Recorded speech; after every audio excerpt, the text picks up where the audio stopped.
காணுமே. காலையில மார்க்கெட்ல இருந்து வாங்கிட்டு வந்தேன், காணும். இதுல இல்லையே. எங்க வச்ச?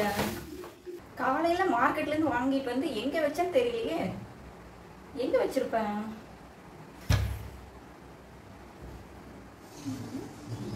நீங்க பாத்தீங்களா? ஆனா இதைத்தாங்க இவ்வளவு நேரம் தேடிட்டு இருக்கேன். ஆமாங்க, வாழைப்பூ தான் நான் ரொம்ப நேரமா தேடிட்டு இருக்கேன்.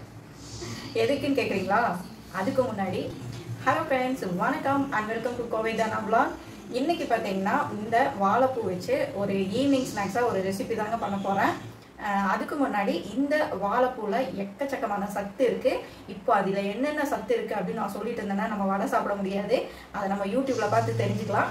இப்போ குயிக்காக இந்த வாழைப்பூவை வச்சு ஒரு காரசாரமான ஒரு வடை எப்படி ரெடி பண்ணுறேன் அப்படின்னு பார்க்கலாமுங்க. நான் கடலைப்பருப்பை ஒரு 4 மணி நேரத்துக்கு முன்னாடியே ஊற வச்சுட்டேன். கடலைப்பருப்பு நல்லா ஊறிடுச்சு. நான் வந்து ஒரு 2 கப்பு கடலைப்பருப்பை எடுத்து ஊற வச்சுருக்கேன். அதுக்கப்புறமா இப்போ இந்த பூவை வந்து க்ளீன் பண்ணணும். பூவை வந்து க்ளீன் பண்ணிவிட்டு கட் பண்ணிக்கலாம். இது எப்படி க்ளீன் பண்ணுறதுன்னு உங்களுக்கு ஆல்ரெடி தெரியும்னு நினைக்கிறேன். இந்த நரம்பும் இந்த இது ரெண்டையும் எடுத்துடணும். வாழைப்பூ வந்து பார்த்திங்கன்னா எல்லாம் க்ளீன் பண்ணி எடுத்துட்டேன். அந்த கடலைப்பருப்பை அரைக்கிறதுக்கு முன்னாடி ஜாரில் பார்த்தீங்கன்னா நம்ம கடலைப்பருப்பை அரைக்கிறதுக்கு முன்னாடி இஞ்சியும் வரமிளகா, பச்சை மிளகா, சோம்பு இதெல்லாம் போட்டு ஃபஸ்ட்டு அதை போட்டு ஒரு ஓட்டு ஓட்டிக்கலாம். ஏன்னா அது கடலைப்பருப்பு கூட சேர்த்து போட்டோம் அப்படின்னா அது வந்து நல்லா அரையாது.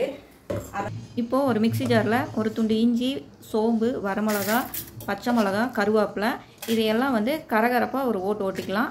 அதுக்கப்புறமா நம்ம அந்த மிக்சி ஜாருக்குள்ளேயே பார்த்திங்கன்னா கடலைப்பருப்பு, பொட்டுக்கடலை, அதுக்கப்புறம் பார்த்திங்கன்னா வாழைப்பூ இதெல்லாம் போட்டு நம்ம ஒரு வடை பதத்துக்கு அரைச்சிட்டு வந்துடலாம்.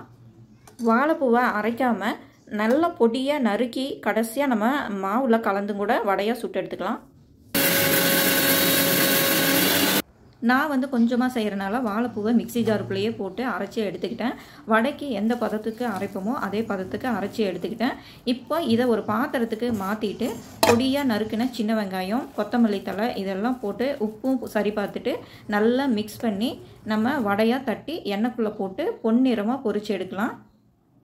வடைங்கிறப்போ நம்ம பெரிய வெங்காயம் சேர்க்காம சின்ன வெங்காயத்தை பொடி பொடியாக நறுக்கி சேர்த்தோம்னா தான் வடை வந்து நல்லா மொறுமொறுன்னு மணமாக இருக்கும். அதே போல் பச்சை மிளகாயே சேர்த்தாம கொஞ்சமாக பாதி வரமிளகாயும் சேர்த்து அரைச்சோம் அப்படின்னா தான் மணமும் சுவையும் சூப்பராக இருக்கும். இப்போது ஒரு கடாயை அடுப்பில் வச்சு தேவையான அளவு எண்ணெய் ஊற்றி எண்ணெய் நல்லா காஞ்சதுக்கப்புறம் தீயை வந்து கம்மி ஃப்ளேமில் வச்சுட்டு வடையை நம்ம தட்டி போட்டு பொன்னிறமாக வர வரைக்கும் மெதுவாக பொரிச்சு எடுக்கலாம். உள்ளையெல்லாம் நல்லா வேகணும். அதனால் தீயை வந்து கம்மி ஃப்ளேமில் வச்சுக்கலாம்.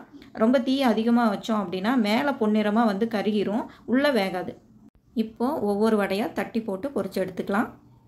40 வயது கடந்த பெண்கள் கட்டாயம் இந்த வாழைப்பூவை வாரத்தில் ஒரு தடவை உணவில் சேர்த்துக்கணும்.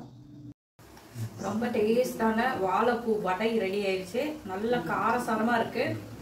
வடை ரெடி ஆயிடுச்சுங்க. ரொம்பவே சூப்பராக இருக்குது டேஸ்ட்டு. நீங்களும் கட்டாயம் ட்ரை பண்ணி பாருங்கள். ஆனால் வடையாக வந்து நீங்கள் மாதத்தில் ஒரு தடவை அப்படி சாப்பிடுங்க. ஏன்னா இதில் இருக்க சத்துக்கள் நம்மளுக்கு முழுமையாக கிடைக்கணும் அப்படின்னா நம்ம வந்து இதை பொரியலாக செஞ்சு சாப்பிட்டோம் அப்படின்னா நம்மளுக்கு இதில் இருக்க சத்துக்கள் நம்ம முழுமையாக கிடைக்கும். நான் செய்த இந்த வாழைப்பூ வடை உங்களுக்கு பிடிச்சிருந்ததுன்னா மறக்காமல் சப்ஸ்கிரைப் பண்ணிடுங்க, கமெண்ட் பண்ணுங்கள், லைக் போட்டுருங்க. மீண்டும் அடுத்த வீடியோவில் சந்திக்கலாம். அது வரைக்கும் பாய்.